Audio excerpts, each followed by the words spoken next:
Our team coverage on the discovery of 7 bodies near Henryetta continues now. We showed you the pictures of each of the 6 victims at the top of this newscast. They are all believed to have been killed by Jesse McFadden, who's also dead. Now, we told you McFadden is a convicted rapist. Fox 23's Michelle White is live after talking to the survivor of that 2003 crime.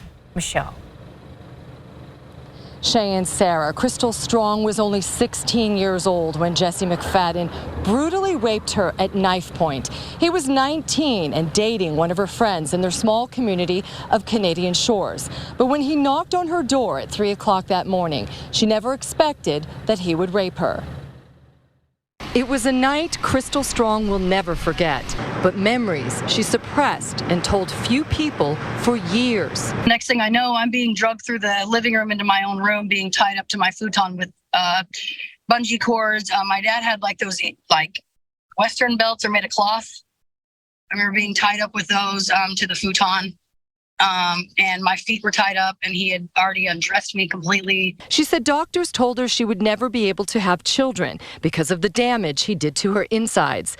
She has 4 children today, and she feared for all of their lives all of these years. He had actually had a knife held in my throat, like a pocket knife type thing, and he was pushing really, really hard. And I remember when he was on top of me, I kept saying, I was like, Jesse, I can't breathe. And he's like, are you going to quit screaming, you effing B?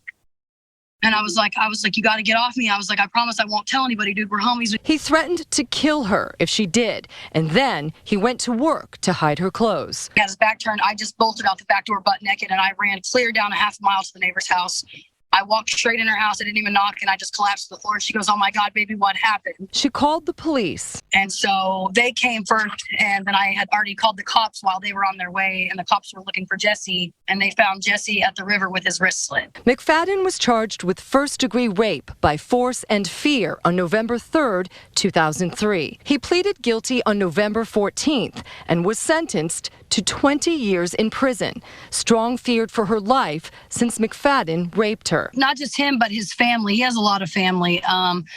Not so much fear, but fear that they would, try to victimize me, my kids, like me getting off of a night shift and opening my door and somebody being in the back seat and being strangled, or because I put him away. The news of the killing of 5 children on Monday that were near the same age she was when he raped her brought a flood of emotions.